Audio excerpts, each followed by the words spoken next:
What kind of inspirations will you take home from the presentations you have seen today? Well, the first one was really interesting because we had a similar debate like 10 years ago about the neue Lernen, new learning. And I'm working at a school similar to that school.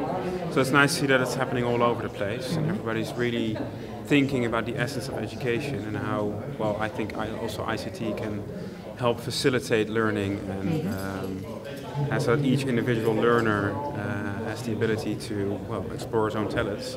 And you need information, you need tools to do that, and ICT and a platform is really helping that. So it was really nice to see and that's an inspirational story for, I think, a lot of other schools, is you can start small, but you end up in a really stimulating and an inspiring environment at the English school. Yeah.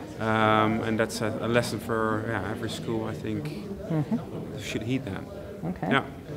And what are your experiences, for example, with itslearning, or do you use any special concepts, for example, in your own teaching? Yeah, well, I flip my classroom extensively. I make my own videos, I quiz, all my lesson plans, materials are on there.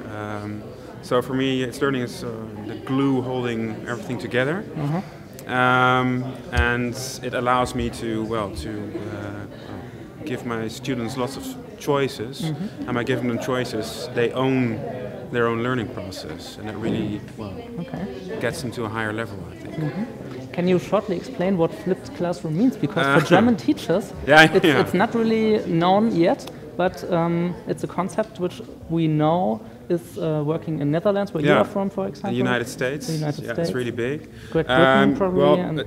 Essentially what you do is that you take out the instruction, usually the frontal instruction by the teacher, like a half an hour or maybe an hour, and the pupils are just sitting there passively, not doing anything with the material. I mean, if you have an inspiring teacher, it can be quite nice, but even an inspiring teacher talking all the time, well, it gets tedious after a while. So you take out the instruction out of the classroom, you videotape it, or you make a screencast of your own lesson, or even another teacher, or maybe a documentary has the same content.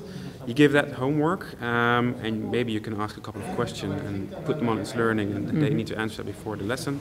And then in the lesson itself, you have all these activities that they can do at their own level and work at their own pace. And, so that means the role of the teacher changes somehow? Well, it's more coach-like, and sometimes the students even say, well, Jelmer, I'd like you to, well, explain it again, or you can also take out a small group, and explain it like more like in a more normal frontal lesson. So it's not like the teacher's role is even more important even. And now you get to really talk to the students. You get down to your own level. You really see what they're doing. Because if they're making homework, you're not there. And that's when they do the most important part. They're actively involved with the material. You're not there as a teacher, and now you're there as a teacher in the classroom. In Germany at the moment we talk a lot about inclusion.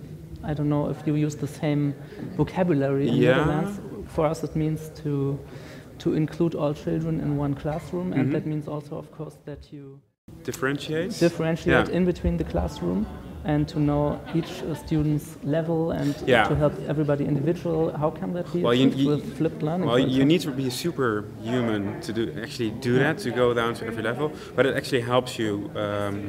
For example, the quizzes give you a small piece of information. Just sitting down next to a student gives you, well, even more information.